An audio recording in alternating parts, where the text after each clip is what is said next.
These things happen.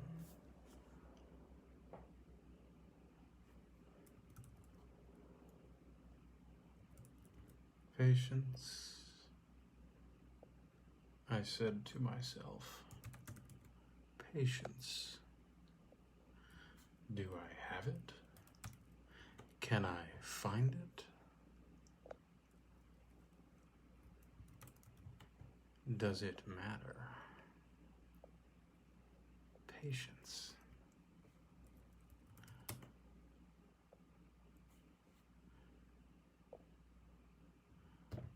Well, that was a quick bit of tagging.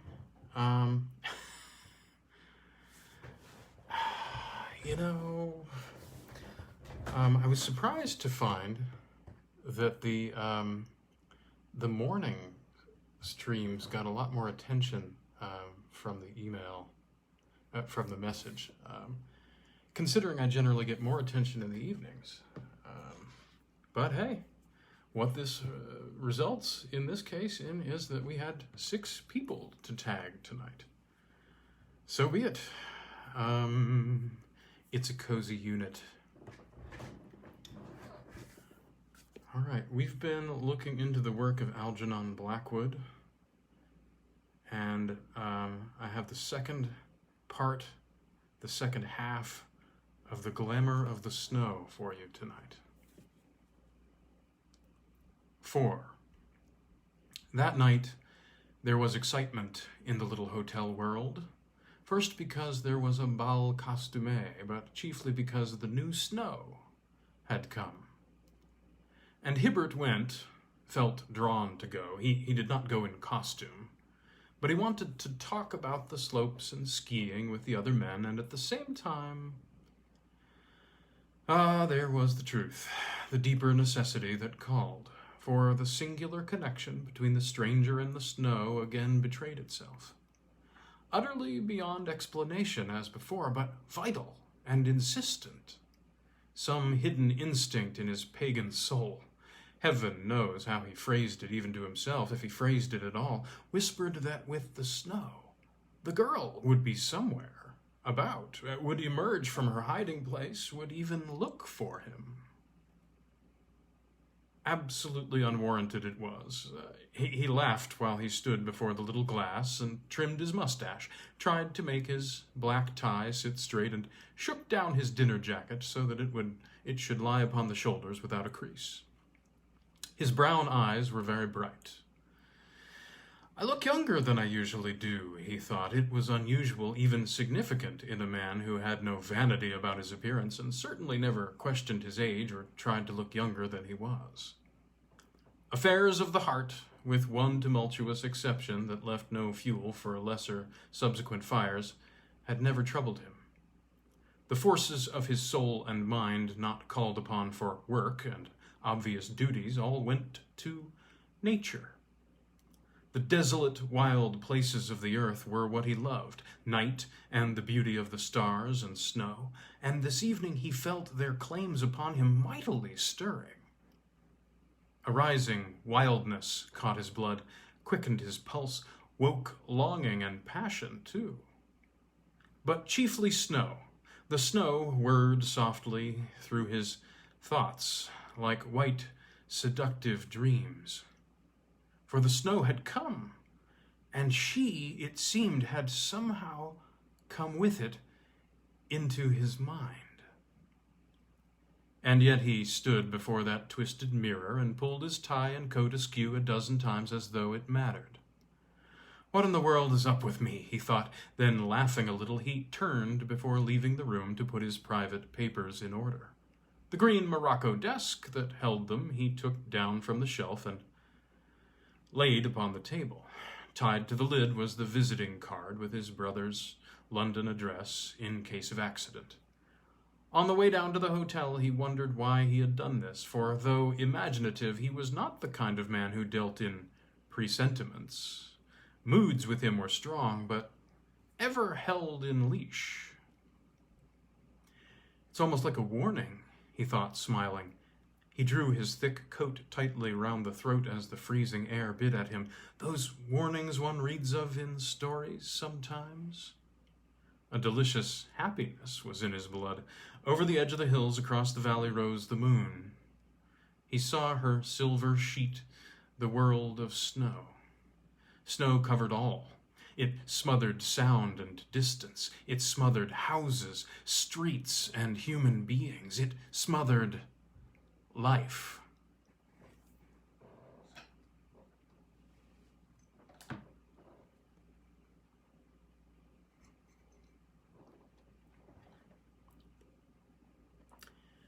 Five. In the hall there was light and bustle.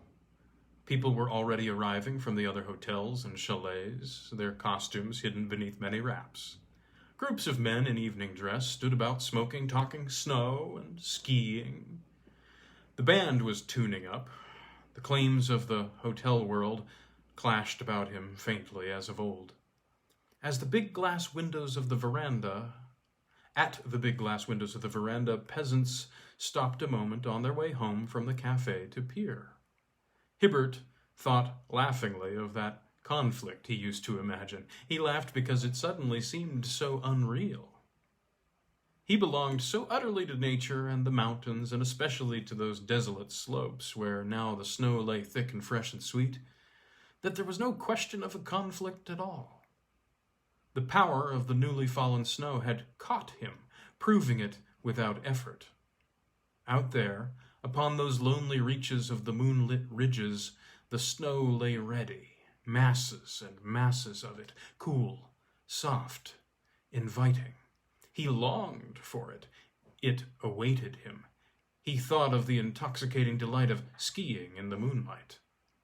Thus, somehow, in vivid flashing vision, he thought of it while he stood there smoking with the other men and talking all the shop of skiing.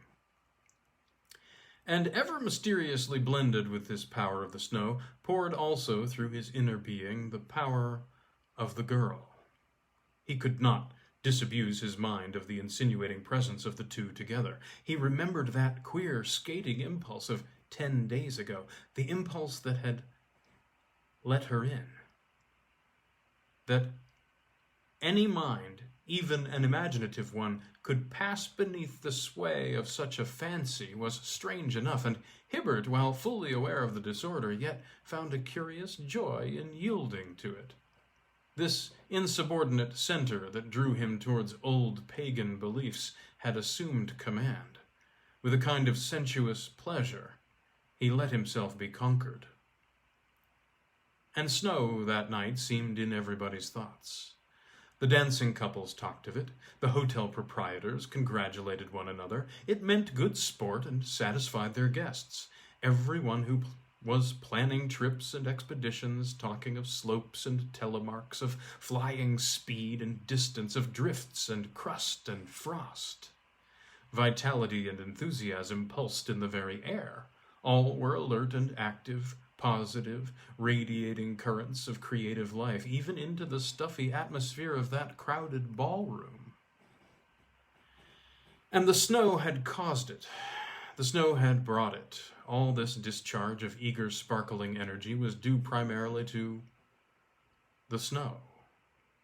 But in the mind of Hibbert, by some swift alchemy of his pagan yearnings, this energy became transmuted. It rarefied itself, gleaming in white and crystal currents of passionate anticipation, which he transferred as by a species of electrical imagination into the personality of the girl of the snow. She somewhere was waiting for him, expecting him, calling to him softly from those leagues of moonlit mountain. He remembered the touch of that cool, dry hand, the soft and icy breath against his cheek, the hush and softness of her presence in the way she came and the way she had gone again, like a flurry of snow the wind sent gliding up the slopes. She, like himself, belonged out there. He fancied that he heard her little windy voice come sifting to him through the snowy branches of the trees, calling his name, that haunting little voice that dived straight to the center of his life, as once, long years ago, two other voices used to do. But nowhere among the costumed dancers did he see her slender figure. He danced with one and all, distrait and absent, a stupid partner, as each girl discovered, his eyes ever turning towards the door and windows, hoping to catch the luring face, the vision that did not come, and at length hoping even against hope. For the ballroom thinned. Groups left one by one, going home to their hotels and chalets, the band tired, obviously. People sat drinking lemon squashes at the little tables, the men mopping their foreheads, everybody ready for bed. It was close on midnight. As Hibbert passed through the hall to get his overcoat and snow boots, he saw men in the passage by the sport room, greasing their ski against an early start. Knapsack luncheons were being ordered by the kitchen swing doors. He sighed. Lighting a cigarette a friend offered him, he returned a confused reply to some question as to whether he could join their party in the morning. It seemed he did not hear it properly. He passed through the outer vestibule between the double-glass doors and went into the night. The man who asked the question watched him go, an expression of anxiety momentarily in his eyes. "Don't think he heard you," said another, laughing. "You've got to shout to Hibbert. His mind's so full of his work." "He works too hard," suggested the first, "full of queer ideas and dreams." But Hibbert's silence was not rudeness. He had not caught the invitation, that was all. The call of the hotel world had faded. He no longer heard it. Another wilder call was sounding in his ears, for up the street he had seen a little figure moving. Close against the shadows of the baker's shop it glided, white, slim, enticing.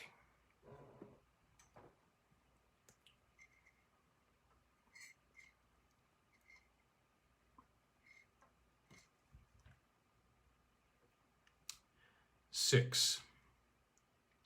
And at once his mind passed the hush and softness of the snow, yet with it a searching, crying wildness for the heights. He knew by some incalculable, swift instinct she would not meet him in the village street.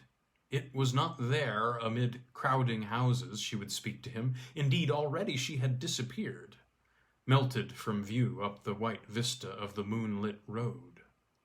Yonder, he divined, she waited where the highway narrowed abruptly into the mountain path beyond the chalets. It did not even occur to him to hesitate, mad though it seemed, and was this sudden craving for the heights with her, at least for open spaces where the snow lay thick and fresh. It was too imperious to be denied. He does not remember going up to his room, putting the sweater over his evening clothes, and getting into the fur gauntlet gloves and the helmet cap of wool. Most certainly he has no recollection of fastening on his ski. He must have done it automatically. Some faculty of normal observation was in abeyance, as it were. His mind was out beyond the village, out with the snowy mountains and the moon. Henri Defago, putting up the shutters over his cafe windows, saw him pass and wondered mildly, "Un monsieur qui fait du ski à cette heure, il est anglais, done." He shrugged his shoulders as though a man had the right to choose his own way of death. And Marthe Perotti, the hunchback wife of the shoemaker, looked by chance from her window, caught his figure moving swiftly up the road. She had other thoughts, for she knew and believed the old traditions of the witches and snow beings that steal the souls of men. She had even heard, 'twas said, the dreaded synagogue pass roaring down the street at night, and now, as then, she hid her eyes. "They've called to him, and he must go," she murmured, making the sign of the cross. But no one sought to stop him. Hibbert recalls only a single incident until he found himself beyond the houses, searching for her along the fringe of forest where the moonlight met the snow in a bewildering frieze of fantastic shadows. And the incident was simply this, that he remembered passing the church. Catching the outline of its tower against the stars, he was aware of a faint sense of hesitation. A vague uneasiness came and went, jarred unpleasantly across the flow of his excited feelings, chilling exhilaration. He caught the instant's discord, dismissed it, and passed on. The seduction of the snow smothered the hint before he realized that it had brushed the skirts of warning. And then he saw her. She stood there, waiting in a little clear space of shining snow, dressed all in white. Part of the moonlight and the glistening background, her slender figure just discernible. "I waited, for I knew you would come." The silvery little voice of windy beauty flowed down to him. "You had to come." "I'm ready," he answered. "I knew it too."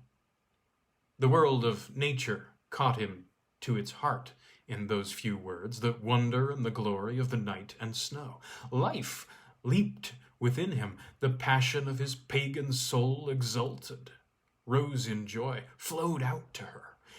He neither reflected nor considered, but let himself go like the veriest schoolboy in the wildest of first love. "Give me your hand," he cried. "I'm coming." "A little farther on, a little higher," came her delicious answer. "Here it is too near the village and the church." And the words seemed wholly right and natural.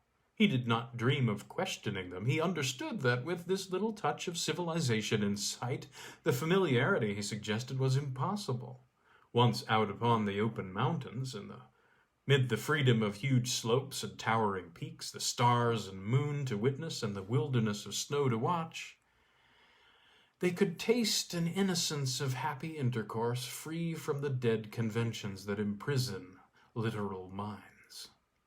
He urged his pace, yet did not quite overtake her. The girl kept always just a little bit ahead of his best efforts, and soon they left the trees behind and passed on to the enormous slopes of the sea of snow that rolled in mountainous terror and beauty to the stars. The wonder of the white world caught him away. Under the steady moonlight, it was more than haunting. It was a living, white, bewildering power that deliciously confused the senses and laid a spell of wild perplexity upon the heart. It was a personality that cloaked and yet revealed itself through all this sheeted whiteness of snow. It rose, went with him, fled before and followed after. Slowly it dropped, lithe, gleaming arms about his neck, gathering him in. Certainly some soft persuasion coaxed his very soul, urging him ever forwards, upwards, on towards the higher icy slopes. Judgment and reason left their throne, it seemed completely, as in the madness of intoxication. The girl, slim and seductive, kept always just ahead, so that he never quite came up with her. He saw the white enchantment of her face and figure, something that streamed about her neck, flying like a wreath of snow in the wind, and heard the alluring accents of her whispering voice that called from time to time, "A little farther on, a little higher, then we'll run home together." Sometimes he saw her hand stretched out to find his own, but each time, just as he came up with her, he saw her still in front, the hand and arm withdrawn. They took a gentle angle of ascent. The toil seemed nothing. In this crystal, wine-like air, fatigue vanished.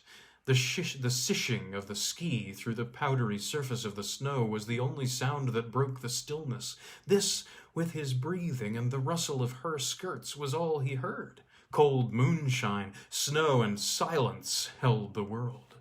The sky was black, and the peaks beyond cut into it like frosted wedges of iron and steel. Far below the valley slept the village, long since hidden out of sight. He felt that he could never tire. The sound of the church clock rose from time to time faintly through the air, more and more distant. "Give me your hand. Give me your hand. It's time now to turn back." "Just one more slope," she laughed. "That ridge above us. Then we'll make for home." And her low voice mingled pleasantly with the purring of their ski. His own seemed harsh and ugly by comparison.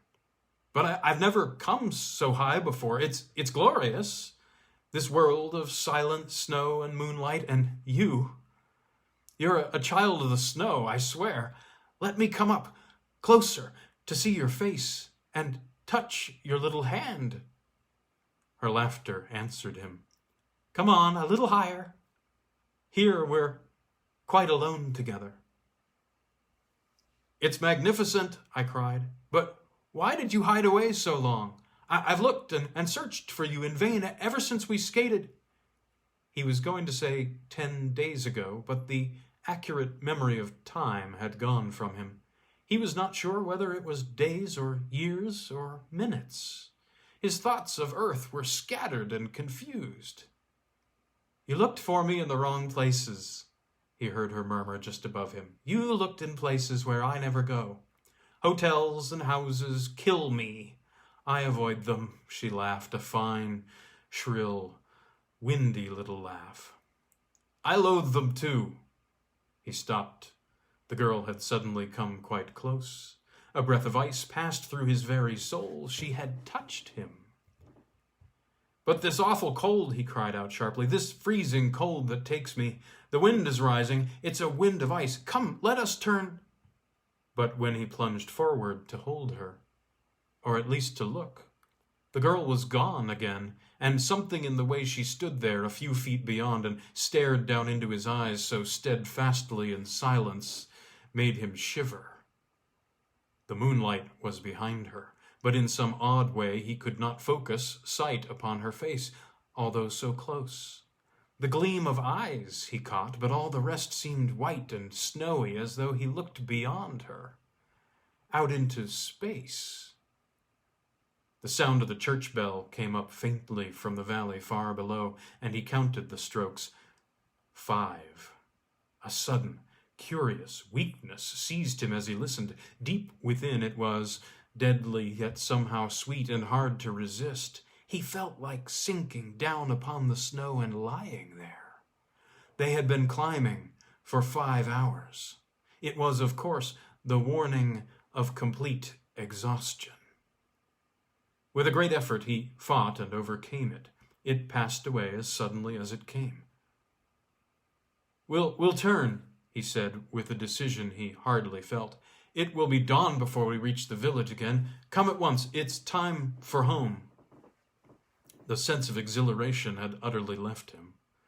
An emotion that was akin to fear swept coldly through him, but her whispering answer turned it instantly to terror, a terror that gripped him horribly and turned him weak and unresisting. "Our home is here." A burst of wild, high laughter, loud and shrill, accompanied the words. It was like a whistling wind. The wind had risen, and clouds obscured the moon. "A little higher, where we cannot hear the wicked bells," she cried, and for the first time seized him deliberately by the hand. She moved, was suddenly close against his face. Again she touched him, and Hibbert tried to turn away and escape, and so trying found for the first time that the power of the snow, that other power which does not exhilarate but deadens effort, was upon him.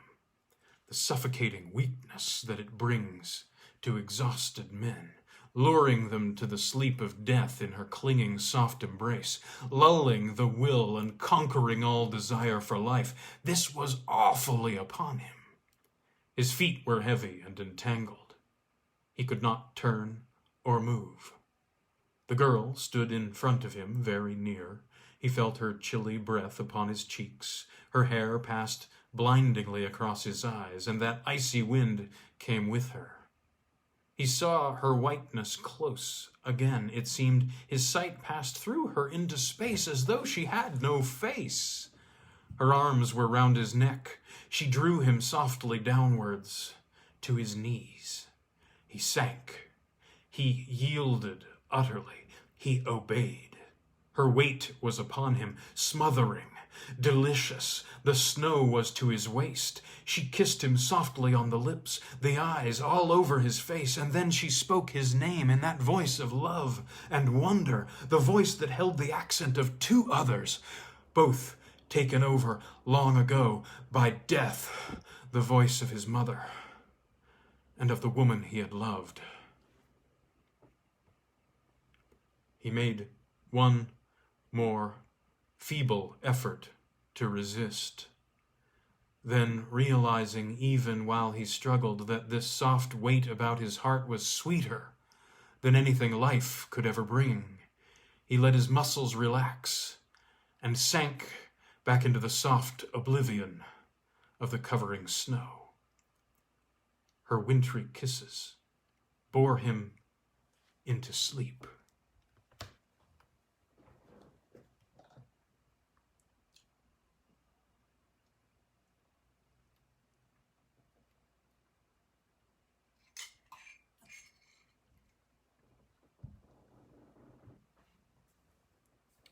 Seven. They say that men who know the sleep of exhaustion in the snow find no awakening on the hither side of death. The hours passed, and the moon sank down below the white world's rim. Then suddenly there came a little crash upon his breast and neck, and Hibbert woke. He slowly turned bewildered, heavy eyes upon the desolate mountains, stared dizzily about him, tried to rise. At first his muscles would not act. A numbing, aching pain possessed him. He uttered a long, thin cry for help, and heard its faintness swallowed by the wind. And then he understood, vaguely, why he was only warm, not dead. For this very wind that took his cry had built up a sheltering mound of driven snow against his body while he slept. Like a curving wave, it ran beside him. It was the breaking of its over-toppling edge that caused the crash, and the coldness of the mass against his neck that woke him. Dawn kissed the eastern sky. Pale gleams of gold shot every peak with splendor, but ice was in the air, and the dry and frozen snow blew like powder from the surface of the slopes. He saw the points of his ski projecting just below him. Then he remembered. It seemed he had just strength enough to realize that, could he but rise and stand, he might fly with terrific impetus towards the woods and village far beneath. The ski would carry him. But if he failed and fell, how he contrived it, Hibbert never knew. This fear of death somehow called out his whole available reserve force. He rose slowly, balanced a moment, then, taking the angle of an immense zigzag, started down the awful slopes like an arrow from a bow. And automatically the splendid muscles of the practiced skier and athlete saved and guided him, for he was hardly conscious of controlling either speed or direction. The snow stung his face and eyes like fine steel shot. Ridge after ridge flew past, the summits raced across the sky, the valley leaped up with bounds to meet him. He scarcely felt the ground beneath his feet as the huge slopes and distance melted before the lightning speed of that descent from death to life. He took it in 4-mile-long zigzags, and it was the turning at each corner that nearly finished him, for then the strain of balancing taxed to the verge of collapse the remnants of his strength. Slopes that have taken hours to climb can be descended in a short half-hour on ski, but Hibbert had lost all count of time. Quite other thoughts and feelings mastered him in that wild, swift dropping through the air that was like the flight of a bird. For ever close upon his heels came following forms and voices with the whirling snow dust. He heard that little silvery voice of death and laughter at his back, shrill and wild. With the whistling of the wind past his ears, he caught its pursuing tones, but in anger now, no longer soft and coaxing, and it was accompanied. She did not follow alone. It seemed a host of these flying figures of the snow chased madly just behind him. He felt them furiously smite his neck and cheeks, snatch at his hands and try to entangle his feet and ski in drifts. His eyes they blinded, and they caught his breath away. The terror of the heights and snow and winter desolation urged him forward in the maddest race with death a human being ever knew. And so terrific was the speed that before the gold and crimson had left the summits to touch the ice lips of the lower glaciers, he saw the friendly forest far beneath swing up and welcome him. And it was then, moving slowly along the edge of the woods, he saw a light. A man was carrying it. A procession of human figures was passing in a dark line laboriously through the snow, and he heard the sound of chanting. Instinctively, without a second's hesitation, he changed his course. No longer flying at an angle as before, he pointed his ski straight down the mountainside. The dreadful steepness did not frighten him. He knew full well it meant a crashing tumble at the bottom, but he also knew it meant a doubling of his speed, with safety at the end. For though no definite thought passed through his mind, he understood that it was the village curé who carried that little gleaming lantern in the dawn, and that he was taking the host to a chalet on the lower slopes, to some peasant in extremis. He remembered her terror of the church and bells. She feared the holy symbols. There was one last wild cry in his ears as he started, a shriek of the wind before his face, and a rush of stinging snow against closed eyelids. And then he dropped through empty space. Speed took sight from him. It seemed he flew off the surface of the world.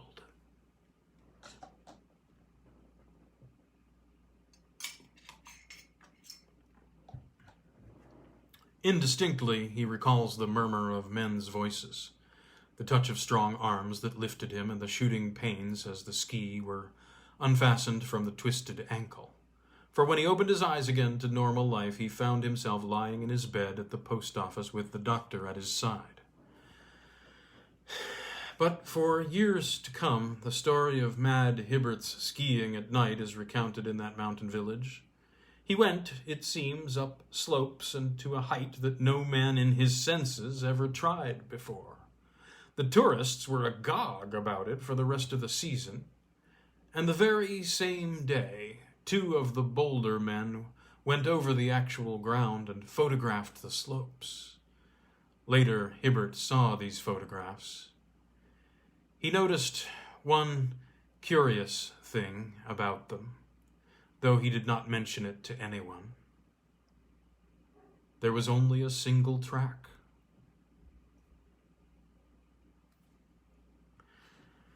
Thanks for joining me tonight for our Weirding Hour, 10 p.m. Eastern Standard Time.